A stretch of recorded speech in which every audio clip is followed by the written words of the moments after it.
تو اتنی بڑی فضیلت ہے قربانی کرنے کی. تم صرف جانور کو قربان نہیں کرنا، صرف جانور کو قربان نہیں کرنا، تو فرمائے کہ اپنے خواہشات اور اپنے نفس اور اپنی انا کو بھی قربان کرنا ہے. اپنی انا کو بھی قربان کرنا ہے. جانور تو قربان ہوتے رہتے ہیں، جانور تو قربان ہوتے رہتے ہیں.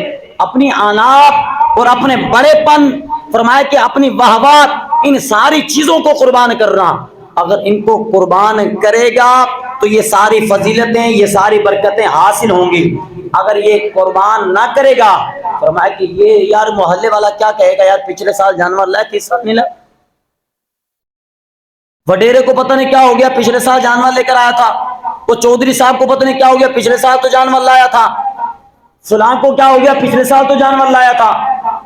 ہو سکتا ہے کہ اس سال حالات صحیح نہیں ہیں اس کے، تو یا لوگوں کی باتوں سے بچنے کے لیے، یا پھر بچے کہہ رہے ہیں کہ ابا فلاں نے جانور لیا ہے، اپن بھی لے کر آئیں، پچھلے سال بھی لے کر آئے تھے.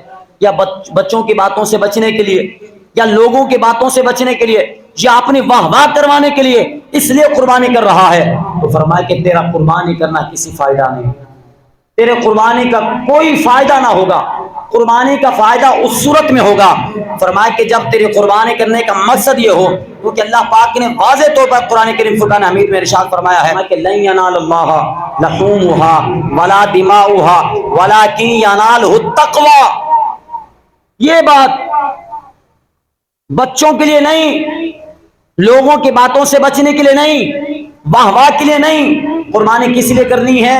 آیت مقدسہ واضح ہے، فرمایا کہ لن ینال اللہ لحومها ولا دماؤها ولکن ینالہ التقوی. اللہ فرماتا ہے کہ یہ تمہاری قربانیوں کا جو خون ہے مجھ تک نہیں پہنچتا، یہ جو تمہاری قربانیاں کا گوشت ہے یہ مجھ تک نہیں پہنچتا. مولا پھر پہنچتا کیا ہے؟ فرمایا کہ جب تم جانور کی گردن پر چھری رکھتے ہو، جو تمہارے دل میں نیت ہوتی ہے، وہ نیت رب کی بارگاہ میں قبول ہوتی ہے. وہ نیت رب کی بارگاہ میں قابل قبول ہوتی ہے. تو اس وقت تیرے دل میں نیت کیا تھی؟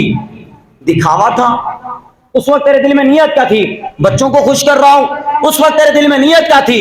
لوگوں میں واہ واہ ہو جائے، لوگوں میں نام ہو جائے. تو فرمایا کہ یہ قربانی تیری لیے گوشت تو ہے، گوشت کا تو فائدہ اٹھائے گا، لیکن اجر و ثواب نہ دنیا میں ہے نہ آخرت میں ہے. اگر تو چاہتا ہے اجر و ثواب دنیا اور آخرت میں ملے، پھر عمل کیا ہے؟ فرمایا کہ لن ینال اللہ لحومها ولا دماؤها ولکن ینالہ التقوی.